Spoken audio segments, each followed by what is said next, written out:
Hey girlies, it's your girl Jasmine and welcome back to my channel. Y'all love that last story time when I was telling about how I found out I was pregnant. So I was like, I'm gonna go ahead and give y'all story time on my labor and delivery. So yeah, while my lace is melting, before I gotta go where I gotta go, I'm gonna go ahead and give y'all that story time. So without me rambling on too much, let's get into the video. I was 38 weeks pregnant, big old belly. Like, I'll see if I can insert a picture.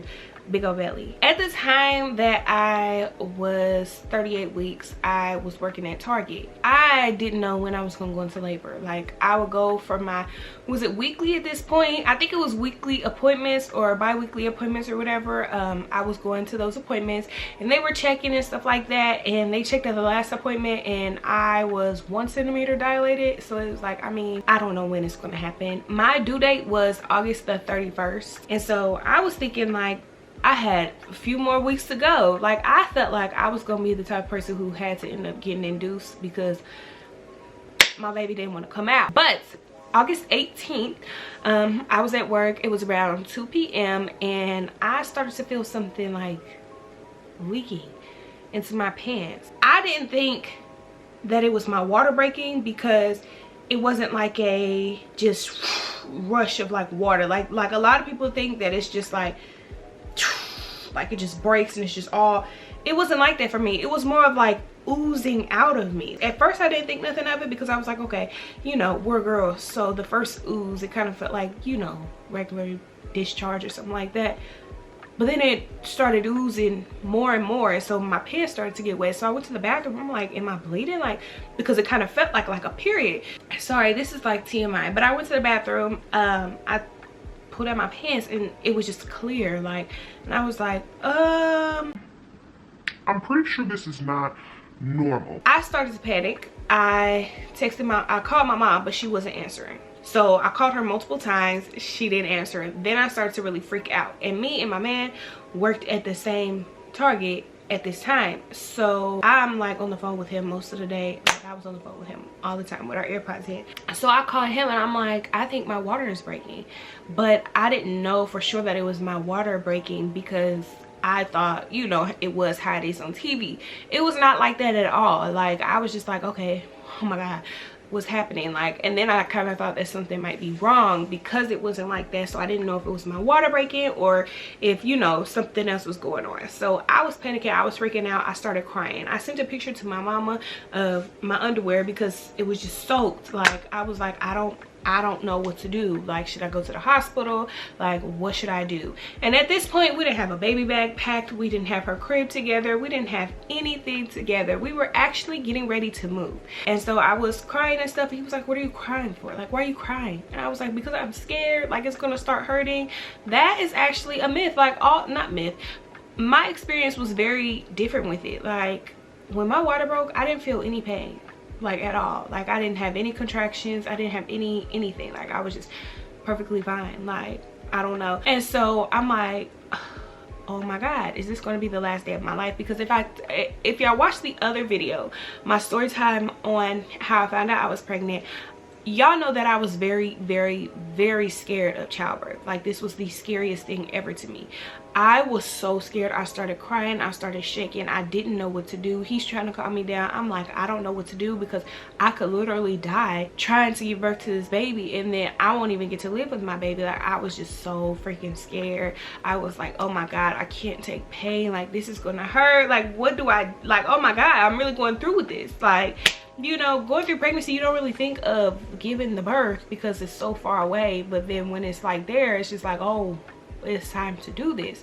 So we left work at around 2:30ish and went back to the house. So we went back to our apartment and like grabbed a bunch of my clothes and grabbed some of the baby clothes or whatever, and the outfit that she was supposed to be wearing, you know, on her first, you know, day alive, not alive, but like in the world or whatever, and some other stuff or whatever, and we went ahead and left. I wasn't having any contractions or anything like that. It was just the fluid that was really leaking. So I was able to go home and clean myself up and stuff like that, and change clothes and everything, and then go to the hospital. Actually, I went to McDonald's before I went to the hospital. So I'm glad that I went to McDonald's before I went to the hospital, because something I didn't know is that you don't get to eat until after you have that baby. Girl, I'm so glad I went to McDonald's, but I couldn't barely eat. Like, I was just eating the fries and I ate a little bit of a cheeseburger. But girl, I'm glad that I got that, because I was so freaking hungry during this long labor.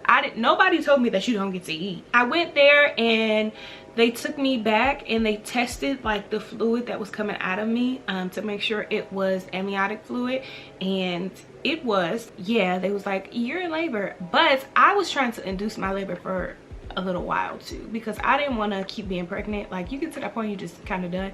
So I was trying so much different stuff to try to induce my labor, y'all. I was walking, I was dancing, jumping, running, drinking stuff, all this stuff I was trying to do to induce my labor. I'm going to tell you this just for educational purposes. If you really want to induce your labor, have sex, like intercourse, like just do it, and it'll happen. And that's what happened to me. So they tested the fluid to make sure that that was what it was, and it was. But I was still only 1 centimeter dilated. So I'm like, how does that happen? I'm still only 1 centimeter dilated. Like, how? My whole water break, but I'm not dilated. I'm not, like, I wasn't in active labor is what they said. So they had to induce me because my water had broke, so I was losing the fluid. So the baby had to come out, so I had to get induced. I wasn't about to go home and no, it wasn't none of that. I went to my actual labor room or whatever, and so when I was in there, they put the IV in me, which, oh my goodness, I hated so bad. That stuff, I don't know what it is that what is it called that they put in you? It's something that they put, I'm gonna look up the name because I know what it's called. But they induced me with that in this arm, y'all. When I tell you that my arm literally would like get cold, or it would hurt, like, oh my goodness, it was so bad. That was probably the worst part of it. Like, I hated that. They would like do some more every few hours or whatever. Oh, it was terrible. But I was back there and they induced me and they put on the little monitors and they put the little things on my stomach, showing her heartbeat and stuff like that. And so I was watching that a lot because I was scared that something was gonna happen to my baby, or that, you know, just complications. I was so terrified for complications. So originally when I went there, it was my man, my mama, and my sister. And so they were all there, but then this is when COVID started to amp back up, so they reduced it to just 2 people in there. So my sister had to go home, so it was just my man and my mama. And so it was a long time of just waiting. Like, I wasn't feeling contractions at all for like a few hours. So like, I probably got admitted at like 4 o'clock. I didn't feel no contractions until at least like 8 o'clock. So I was good. Like, I was just like, oh, you know, it's not bad. Like, and so then my contraction thing was like going up and I wasn't feeling nothing. I was like, oh, okay, maybe I was worried for nothing. Okay, then things started to happen. I was dead set on epidural. I'm sorry, couldn't nobody convince me not to get an epidural. I knew that I was not about to take that pain. I knew I wasn't about to. And if there's something that can numb me, why would I not take it? I'm not about to feel the pain of childbirth. No, hell no. I was getting that epidural and nobody could convince me otherwise. People have been trying to convince me to not get the epidural for the longest, and I was like, yeah, no, I don't care what you say. I know what could happen. I looked up the epidural. I was, you know, reading up on it. Too many people that I know have gotten it and they're perfectly fine, so I got that epidural. Anyway, I will say the contractions were not as bad as I expected. Like, I don't want to make it seem like childbirth is easy, because it's definitely not. But I think also for me, I had really bad period cramps, to the point where I'm laying on the floor crying, shaking, can't move, like just shaking, because it hurts so bad. So I had those, and then when I got to childbirth and, you know, I started having the contractions, it just kind of felt like that. So I was already kind of used to it, and I was like, oh, okay, epidural me please. And so it was time for the epidural. The man came in. He was really nice. So yeah, he came in and did my epidural. I think it's a needle that they put in you. I don't remember, but you have to lay like this on the table or whatever, so that they can get like your spine and stuff. And this was the part I was kind of scared of too, because I was like, oh my god, if I move, then I can mess this up and I could be paralyzed. But I was like, I need this epidural. so I'm gonna risk it. They like put it in there, and then they have like, it's almost like a string. It feels like a string tickling your spine almost. So it was just kind of weird, but it was very quick. Like it was a very, very quick process. And after that, I didn't feel nothing. I'm telling y'all, you have to watch my labor and delivery vlog, because after that, I was high. Like literally, I was laying there like, I'm ready to eat. Like I was loopy. Like I was good after that. No more pain, no more contractions, no more none of that. So after that, I was just really chilling. The only thing that was really bothering me was my arm, because I told y'all that stuff was like cold and like making my arm hurt and kind of feel numb and stuff like that. And I told them about it, and they said it was normal. So yeah, the epidural was good. And then it was like a pump, so if I ever felt like I started to feel something, I could press the button and it would like pump more, and so you know, it would numb me back up and stuff. So yeah, I was good for hours. Like I wasn't really getting a lot of sleep. He wasn't getting a lot of sleep. Me and him was really just kind of up talking about it, laughing, joking about it. He was kind of trying to take my mind off of my arm and stuff like that, and massage my arm. He was really good in there. Yeah, so some hours went by, like middle of the night came, and you know, they come in and do all the checks and stuff like that. It's just really uncomfortable, like laying in the bed like that, and then my arm was going crazy, and then the monitors kept like coming off or moving or doing weird stuff and stuff like that. So yeah, and then it got to the point, so after you get the epidural, you can't pee by yourself, so I had to get a catheter. Is it a catheter or a catheter?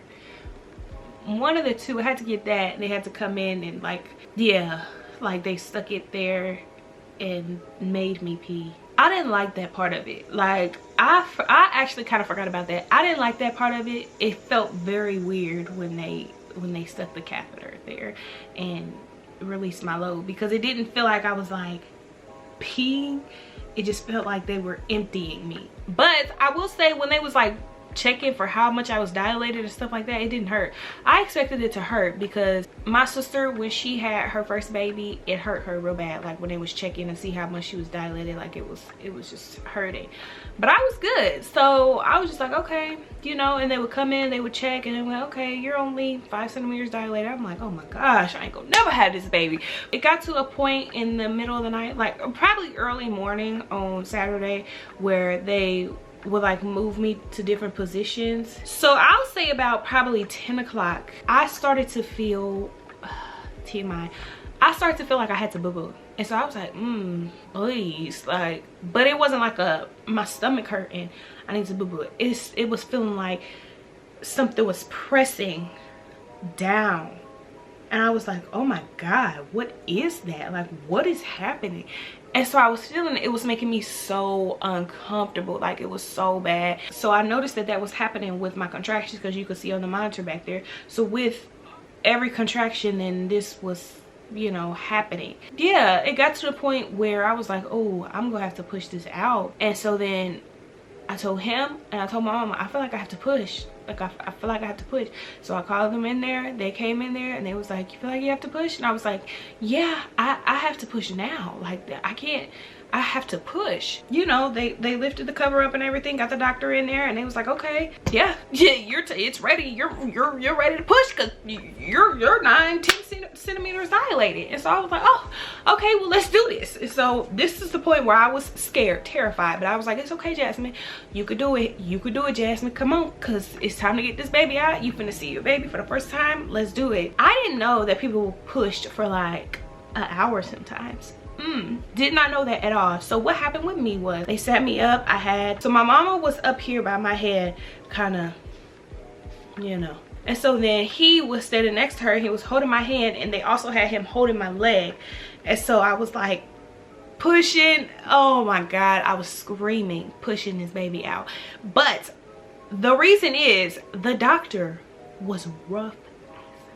When I tell you, she was so rough, and no offense to her, because she's a great doctor, but she was so rough. Like with she was doing that, and it was just hurting, because she was just so rough. She wasn't being gentle at all. She was just, I was like, oh my God. But I was screaming, trying to push as hard as I can, push as hard as I can, push as hard as I can. When I tell you, it didn't feel like I was having a baby. It didn't even feel like anything was coming out. And then finally, I felt like a rush. Like I felt like like it felt like I felt the body come out of me, and I was like, oh, I'm done.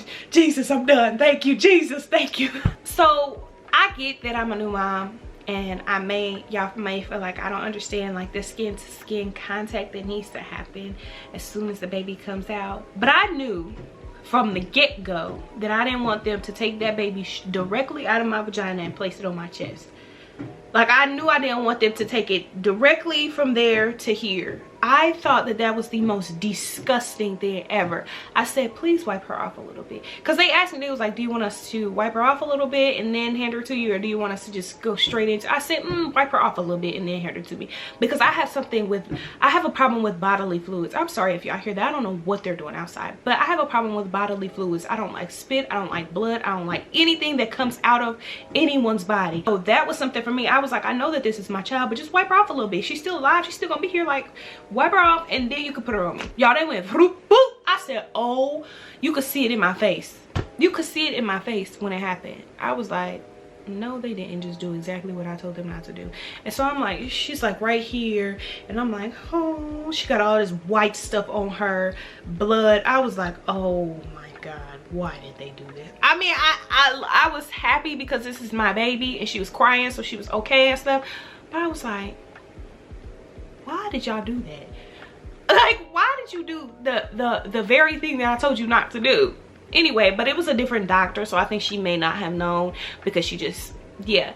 And then he cut the umbilical cord. He was crying. I mean, like, he was crying. Oh my God, you did it, you did it. And so I'm like, yeah, I did it, but I'm not crying, because I'm like thinking about, one, I'm thinking about this being done. I'm thinking about food. I'm thinking about how I am not pregnant no more. So I was like, oh, thank you, God. Oh, and then I'm also thinking about the afterwards, because I didn't want there to be no complications afterwards. So the baby came out. He cut the cord. He cut the umbilical cord. I did have to get stitches because I did rip a little bit. So the first thing that she did was pull out the sac or whatever. When I tell you, it felt disgusting. Like, this was the most disgusting part. Like, it was trifling. It felt like she pulled like a bubble out of me or something, and she pulled it out and it burst. And so I was like, oh, I know that that's blood. I know it is. I was just like, please clean it up. Please get it off of me. I need to get out of this bed now, because it's just blood everywhere. I was like, oh no, please. And so, you know, because I have the thing about bodily fluids. I don't care if it's even mine. I struggle with my periods because I hate it. I actually hate it. So this is another part where she was rough. Oh my goodness. I had the epidural, so I didn't feel too much of like pain, but she was just rough. Like, you could feel her tugging. Oh my goodness, she was just rough. And I was just like, oh my God, calm down. Like, why are you, I just had a baby. It's tender down there. You're not even being gentle and like, you know, are you okay? This mug was just, let me get it done fast. I was like, oh my gosh. So that actually was very like tight. She was crying, and I was like, I don't, you know, she just kept crying. And he was like, she's probably hungry, feed her. And I said, she hungry this fast? I'm telling you, I did not know nothing. I didn't know a thing. I was like, she just got out of here. Like, did I feed her already? Like, and so I breastfed her, and she latched on pretty good. Yeah, so I breastfed her a little bit, and I was like, where's the menu? Give me the menu, cause I'm hungry. Give me the menu. We had to move up to the postpartum room or whatever. I had an epidural, right? So I was basically paralyzed from the waist down. I couldn't even move my legs on my own. I couldn't wiggle my freaking toes. And the nurse came in, and she was like, let's see if you can get into this this wheelchair by yourself. I push up on the bed. I try to stand, and I'm like, my legs is noodle. I couldn't feel a thing. I started falling, and they had to catch me there. Oh, okay. Look, we'll do it like this. I'm like, why would you try to do that? I just had an epidural. And so I was able to eat, and then my baby was in there too, so we were able to keep holding her and stuff like that. Yeah, so that's my labor and delivery story. I just wanted to tell y'all, since y'all was kind of interested in that. If you want to know more about it, or more about how it's going, or kind of see it play out, you can check out my labor and delivery vlog that I posted a while back. I'll also go ahead and put it right here for you, so that you'll be able to get to that. But all right, you guys, thank you so much for watching. I love you guys so much, and I'll see you next video.